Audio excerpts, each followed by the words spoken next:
როლის შედეგად დაშავებული ჯონი მარიტაშვილის ჯანმრთელობის მდგომარეობა სტაბილურია, მას რამდენიმე ჭრილობა ცეცხლსასროლი იარაღით აღენიშნება, ჩაუტარდა ქირურგიული ოპერაცია. ფორმულა სანდო წყარო მომხდართან დაკავშირებით ახალ ინფორმაციას უყვება, ირკვევა, რომ ჯონი მარიტაშვილსა და მასთან ერთად მყოფ პირებს ხარებას დაჯგუფების წევრებმა ჩასაფრება მოუწყვეს. შეიარაღებული ბანდფორმირება 4 ავტომობილით სპორტ დარბაზ ასპრიასთან იმყოფებოდა, რა დროსაც დაჭრეს ერთი და სცემეს რამდენიმე ადამიანს. იყო თუ არა ამ დაპირისპირების მიზეზი შურის ძიება, ამ თემაზე მეტი დეტალის გარკვევას სალომე ბოკუჩავა ცდილობს, ის გვერდება პირდაპირ ეთერში.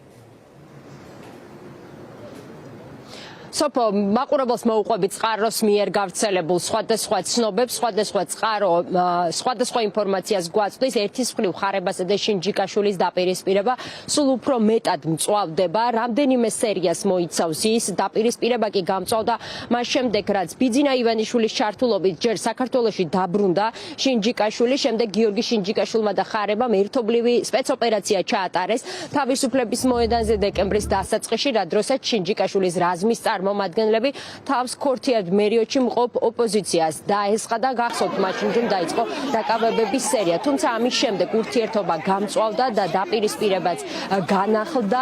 რაც შეეხება 17 იანვარს მომხდარ დაპირისპირებას, რა დროსაც დაშავდა ცეცხლსასროლი იარაღი ჯონი მარიდაშვილი, ეს გახლავთ 33 წლის მამაკაცი, რომელიც ასპრიაში ქარვასლას მიმდებარე ტერიტორიაზე მუშაობს. ერთი წყარო ამბობს, რომ სწორედ ის იყო ერთ-ერთი პირი, რომელიც შინჯიკაშვილის დაჯგუფებას წარმოადგენდა, თუმცა ფორმულას ჰქონდა შესაძლებლობა გასაუბრებოდა მისი ოჯახის წევრებს, ასევე მის მეგობრებს, ისინი კატეგორიულად გამორიცხავენ და უარყოფენ გავრცელებულ ინფორმაციას, ამბობენ, რომ ის ტრენერია ამ დაწესებულებაში, ასრულებდა საკუთარ მოვალეობას, სამსახურის დასრულების შემდეგ კი მას თავს დაესხნენ და ცეცხლი გაუხსნეს. ერთი ვერსიით ისინი ადასტურებენ, რომ თავდასხმა მოხდა ჩასაფრებით, რადგან მოხდა მას შემდეგ, რაც მან ტერიტორია დატოვა მალევე, სავარაუდოდ აქ დამონტაჟებულ სათვალთვალო კამერებს ყველაფერი უნდა გადაიღოთ. თავად ასპრიაშიც გვიდასტურებენ, რომ სათვალთვალო კამერები მუშაობს, შესაბამისად ცენტრალური ოფისიდან მისი ამოღება უნდა მომხდარიყო.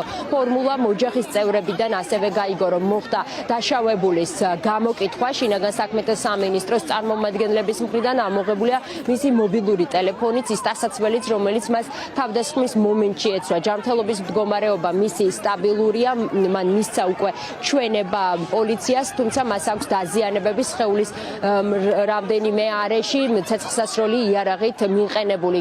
ოჯახის წევრები კატეგორიულად გამორიცხავენ რაიმე კავშირს შინჯიკაშვილის დაჯგუფებასთან, მეტიც ამბობენ, რომ მათ არანაირი კავშირი ნათესავური გიორგი შინჯიკაშვილთან არ გააჩნიათ.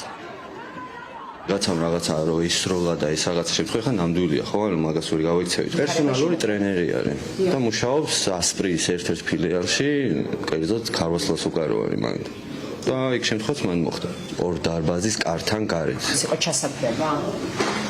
ნუ სავარაუდოდ ხო ეხა ესე ალბათ იცოდნენ, არ ვიცი, სავარაუდოდ ალბათ იცოდნენ და მის საფუძველზე მოხდა მსგავსი რაღაც. კამერები თუ მახეთ ჩანაწერები რომ ჩვენ არა, ეხა ესე ვინ მომაწვდის ეხა რომ ცდომებოდა რა და რაღაც როგორც ვიცი, იყვნენ საგამოძიებო სამსახურებიდან და რავი იკვლევდნენ რაღაცებს, იმ წუთიდანვე რავი მალევე მოვიდნენ და მე რავი იკვლევდნენ კონკრეტულ შემთხვევას. დენი ჭრილობა აქ მიეყენებოდა. აუ ზუსტად ვერ გეტყვეს რაოდენობა. არის ქვედა კიდურებში ხო, როგორც ვიცი. ქვედა კიდურებში იყო და რამოდენიმე მგონი ზედა ტანზეც იყო რა. ანუ არ მქონია ხა უშუალოდ ქირურგთან ესე, იმიტომ რომ ისეთი ამბავი იყო, ზუსტად არ ვიცი. თქვენ ამბობთ, რომ არც ხარებას, არც გიორგი შინჯიკაშვილის დაჯგუფებასთან კავშირი არ აქვს ესა? არანაირი. ჯონი მარიდაშვილთან დაკავშირებით მისი მკურნალი ექიმი გააკეთებს ერთ საათში განცხადებას და ბოლო ცნობებს შეგვატყობინებს.